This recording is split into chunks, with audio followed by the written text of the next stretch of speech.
It's Crossfinger, baby. C'est un truc de fou. Dis-moi comment t'es grand et tout. Arrêtez de vous échanger des trucs comme ça sur le groupe en disant « Ouais, mais si moi je viens, l'autre il vient pas » et ainsi de suite. Mettez-vous dans la tête qu'il faut être là, point. Après, que vous soyez 2, 3, machin, voilà, chacun prend ses responsabilités. Voilà, faut faire des sacrifices parce que sinon on peut pas y arriver. Et oui, effectivement, on n'est pas nombreux, il n'y a pas tout le monde. Mais si tout le monde réagit comme ça, maintenant, si c'est pour aller se faire ridiculiser, je suis pas sûr que ça soit... Voilà, essayez de sacrifier, je sais que c'est pas évident pour chacun, mais c'est pas évident aussi pour nous. Avant de partir aux États-Unis, nous les coachs, nous étions assez confiants. Même si le délai de préparation a été assez court. On a préparé, mais on n'a pas préparé comme on aurait aimé préparer. Parce que la plupart des joueurs jouaient déjà en club, donc c'était compliqué pour eux aussi de se libérer pour pouvoir venir s'entraîner. Pour la préparation, les entraînements, etc., moi je trouve que ça s'est pas si bien passé que ça. Malheureusement, on n'a pas été si assidus. Il y avait des entraînements où il manquait des joueurs, etc., donc on n'était pas forcément nombreux pour pouvoir faire de bons entraînements. Parce qu'on essayait de se caler déjà une fois par semaine le vendredi, parce que c'est vrai qu'on n'avait pas tous les mêmes disponibilités, on avait tous nos clubs respectifs. À un moment, on a tapé un peu du poing sur la table en disant qu'il fallait faire un choix. C'est-à-dire qu'il y a un projet, vous voulez y participer, mais après, il faut choisir. C'est-à-dire que c'est vrai qu'on ne peut pas vous demander de ne pas jouer avec votre club, parce qu'il y en avait certains qui avaient des matchs. Mais arrive un moment, si on veut s'entraîner, si on veut être prêt pour aller là-bas, il faut faire des sacrifices. Aussi, le problème, c'est qu'il faut qu'on soit tous présents aux entraînements. Moi, je dis c'est que de la motivation. Ceux qui ont des imprévus, on peut comprendre, mais après, ceux qui sont pas là parce qu'ils n'ont pas envie ou parce qu'ils sont fatigués. Tu penses qu'il y a un manque de motivation, tu penses ? Il y a un manque de motivation. Ouais. La préparation n'a pas été comme on aurait aimé qu'elle soit. Donc bon. Mais bon, on a fait avec les moyens du bord, évidemment.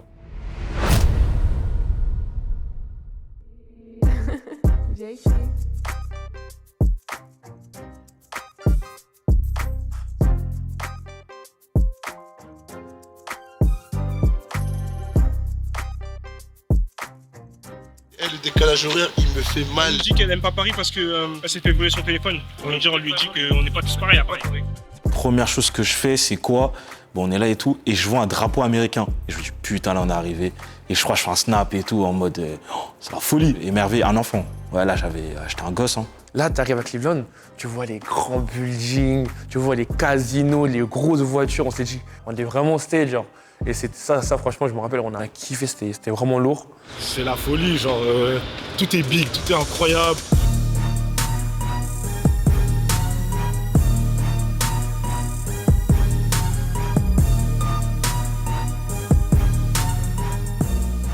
Je kiffe trop. Dis-moi comment t'es grand et tout. C'est vrai, ce qui est étonnant, c'est que tu vois vraiment tout en grand. Des grosses voitures, leurs voies sont énormes, des places de parking énormes. Petite voiture là-bas, ça n'existe pas. J'ai jamais vu de Smart, déjà. Si t'as pas de voiture au State, non, c'est chaud. Hein. Parce qu'ils ont des routes comme ça. C'est vraiment comme dans les films. Même dans la bouffe, tout est en grand. Un jour, on était à la caisse, elle me dit « Oui, vous voulez S, M ?» Je dis M. Et elle me sort littéralement une gourde de 1 litre. Non mais regardez la taille des chips, tout est big. Tout est différent, c'est vraiment un pays de sport, contrairement à la France qui n'est pas forcément un pays de sport. On a des stars, on a du talent, etc. Hein, on a tout ce qu'il faut. Hein. Mais on n'a pas, on va dire, les structures adaptées pour les sportifs. Aux États-Unis, je sais qu'on discutait avec les jeunes qui jouaient là-bas. Le gymnase est ouvert 24 heures sur 24, 7 jours sur 7. Ça veut dire qu'ils me disaient, voilà, si t'as fait un mauvais match et qu'à 2 heures du matin, t'as envie d'aller tirer, t'allumes la lumière du gymnase et c'est parti. Et c'est en ça, je me dis, c'est dommage qu'en France aussi, on ne puisse pas avoir partout des gymnases comme cela. C'est simple, mais quelqu'un qui a accès à toutes sortes d'équipements à n'importe quelle heure, il a entre guillemets tout dans la main pour réussir. Il y a un matin, on est arrivé à la salle à 8h. Il y avait déjà un gamin qui était sur le terrain et il shootait. On lui a dit « Dis donc, t'as commencé de bonne heure aujourd'hui ». Il nous a dit qu'il était là depuis 6h30 du matin. Et il shootait. Tout est fait dans cette salle-là pour qu'un joueur puisse s'améliorer. Tu peux que réussir. C'est-à-dire que si tu te donnes les moyens, avec les entraîneurs, avec la salle, avec le matériel, avec tout ce qui... Tu peux faire quelque chose.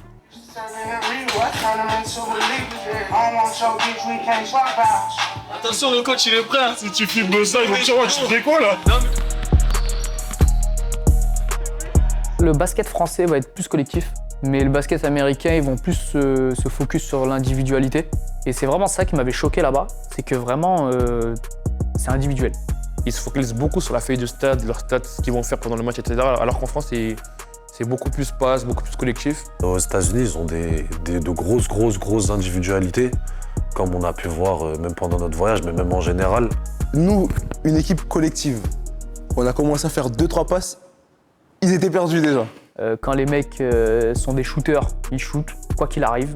Même s'ils ratent 3-4 fois, les mecs ils vont continuer à shooter. Ça veut dire que là-bas, si t'es un shooter, tu prends pas tes shoots, tu sors. Tu sers à rien dans l'équipe. Il y a un type qui va être désigné pour prendre des rebonds. Il va être dans la raquette à se battre pour prendre des rebonds. Le meneur, il va mettre du rythme. Il va faire les bonnes passes, etc., etc. Donc chacun joue dans sa spécificité en fait. Mais par contre, le point positif chez eux, c'est qu'ils se donnent beaucoup de confiance. Et le basket, ça marche beaucoup dans la confiance en soi. Et ça peut énormément jouer dans des matchs, quoi. Ils volent pas leur réputation. Je pourrais pas dire qu'ils volent leur réputation, ils bossent tous les jours pour. En fait, la différence entre nous et eux, c'est que le basket, c'est vraiment leur raison de vivre. Pas le droit à l'échec. Là-bas, ils ont la dalle. Ils ont la dalle parce qu'ils n'ont pas autant d'opportunités que nous, mis à part le sport. Aux États-Unis, ils n'ont pas la mutuelle, ils n'ont pas les cartes vitales. On a un peu plus de facilité qu'eux. Et c'est pour ça que eux, je pense que sur certains points, ils ont plus la niaque que nous.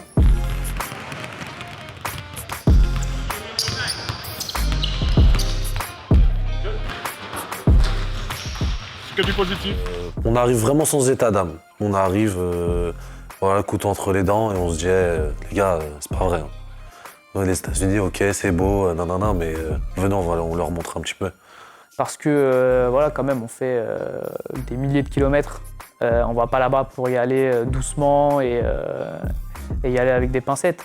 On arrive conquérant, on arrive clairement avec l'envie de faire quelque chose et l'envie de faire quelque chose de bien. Et évidemment que je suis parti dans un esprit où j'aimerais tout gagner. Après, il y a la réalité. C'est-à-dire qu'on ne savait pas où est-ce qu'on allait tomber, comment étaient les joueurs. Donc forcément, voilà, en parlant des États-Unis, on se dit tout de suite, ouais, ça va être des joueurs un peu de folie, et ça va être très compliqué. Mais quelque part, je me dis, pourquoi pas? Pourquoi pas? On peut peut-être faire quelque chose. Et puis quand bien même on ne le fait pas, on ira quand même à la guerre. On n'y allait pas pour perdre, ça c'est sûr. Physiquement, on est moins bien. Je pense qu'on n'a pas été bon. Mais nous, ce qu'on savait faire, on l'a pas fait là. C'est parce qu'on est trop gentil, allez! 1, 2, 3!